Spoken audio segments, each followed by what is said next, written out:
बहुत समय पहले एक वन में एक महान आर्षि का आश्रम था।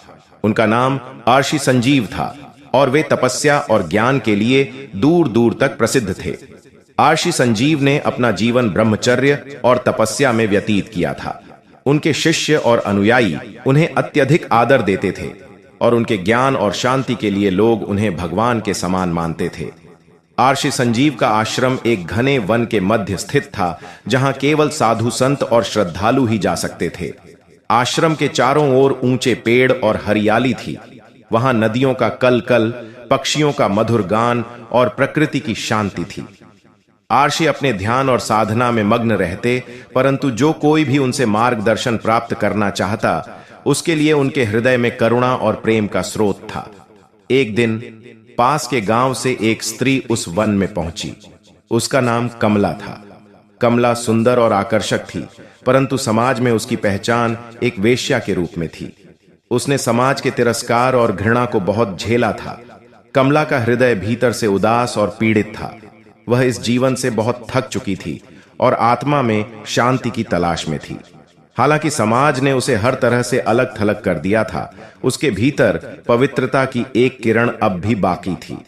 वह मन ही मन जानती थी कि वह इस जीवन से मुक्त होना चाहती है और किसी ऐसे व्यक्ति से मिलना चाहती है जो उसे सच्चा मार्ग दिखा सके। कमला ने सुना था कि वन में एक आर्षि का आश्रम है, जहां शांति और मुक्ति प्राप्त की जा सकती है। एक दिन उसने साहस करके वन में जाने का निश्चय किया। वह आश्रम तक पहुंची और वहां से मंत्रोच्चार की ध्वनि सुनाई दी। मंत्रों का यह स्वर उसके दिल में एक अनोखी शांति भरने लगा। आश्रम के वातावरण में इतनी दिव्यता और पवित्रता थी कि कमला की आंखों में आंसू आ गए। उसे लगने लगा कि शायद यही वह स्थान है जहां उसकी आत्मा को शांति मिल सकती है।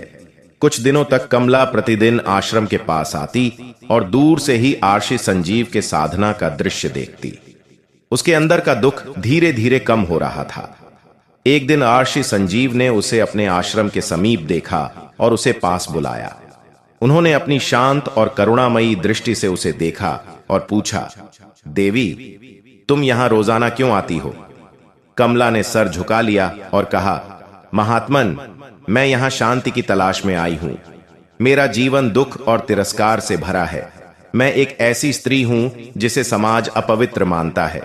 मैं जानती हूं कि मेरे जैसे व्यक्ति को यहां आने का अधिकार नहीं है, परंतु आपके आश्रम की शांति मुझे यहां खींच लाती है। आर्षि संजीव ने उसकी बातें सुनी और शांतिपूर्वक उत्तर दिया, देवी, हर व्यक्ति का जन्म किसी न किसी उद्देश्य से होता है।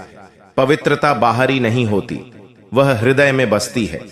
यदि तुम सच में शांति और मुक्ति की तलाश में हो तो यह मार्ग तुम्हारे लिए भी खुला है। कोई भी व्यक्ति अपने कर्मों को बदल सकता है। उनकी बातें सुनकर कमला के मन में एक नई आशा जगी। उसने विनम्रता पूर्वक उनसे मार्गदर्शन मांगा।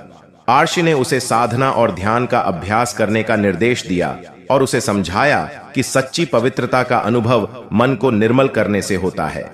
आर्षि संजीव ने उसे आत्म संयम, संयमित आहार और नियमित साधना के बारे में बताया। समय बीतता गया और कमला ने आर्षि की बताई हुई शिक्षा का पूरी निष्ठा से पालन करना शुरू किया। धीरे धीरे उसने अपने भीतर की पीड़ा, अपमान और दुहक को त्यागना सीखा। उसका हृदय दिन ब दिन निर्मल होता गया और वह अपनी आत्मा की गहराइयों में प्रेम और भक्ति का अनुभव करने लगी। आर्षि संजीव के साथ उसका संबंध आध्यात्मिक था। उनके बीच भौतिक प्रेम की कोई बात नहीं थी, बल्कि यह प्रेम आत्मा का मिलन था। यह प्रेम था जो आत्मा को शुद्ध करता है, अहंकार को त्यागता है और सच्चाई की ओर ले जाता है।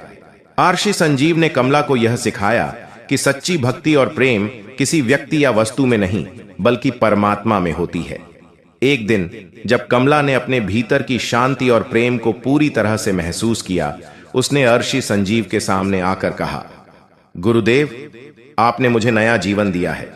आपने मुझे सिखाया कि मैं कौन हूं और मेरा उद्देश्य क्या है। अब मैं इस जीवन के सारे बंधनों को त्याग कर आपकी शरण में हूं। ऋषि ने मुस्कुराते हुए उसे आशीर्वाद दिया और कहा, कमला, तुम्हारी यात्रा यहां समाप्त नहीं हुई, बल्कि यह तो आरंभ है। अब तुम समाज में जाकर अपने ज्ञान और भक्ति से लोगों को सच्चाई का मार्ग दिखाओ। तुम स्वयं को पवित्र कर चुकी हो, अब तुम्हारा कार्य है दूसरों को भी इस पथ पर चलने के लिए प्रेरित करना। कमला ने आर्षि के मार्गदर्शन में अपनी नई पहचान को अपनाया और गांव में जाकर समाज सेवा में लग गई।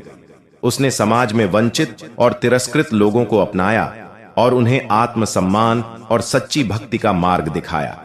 कमला अब एक साधिका बन चुकी थी और उसका जीवन लोगों के लिए प्रेरणा का स्रोत बन गया।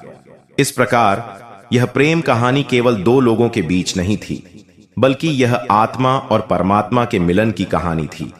कमला और आर्षि संजीव का संबंध एक पवित्र प्रेम का उदाहरण था, जो समाज के हर प्रकार के बंधनों से ऊपर था। यह कहानी समाज के लिए एक प्रेरणा बन गई कि किसी की बाहरी पहचान उसके अंदर की पवित्रता को परिभाषित नहीं करती। आशा करता हूं जानकारी अच्छी लगी होगी। ऐसी ही और जानकारी पाने के लिए चैनल को सब्सक्राइब जरूर कर लेना। धन्यवाद।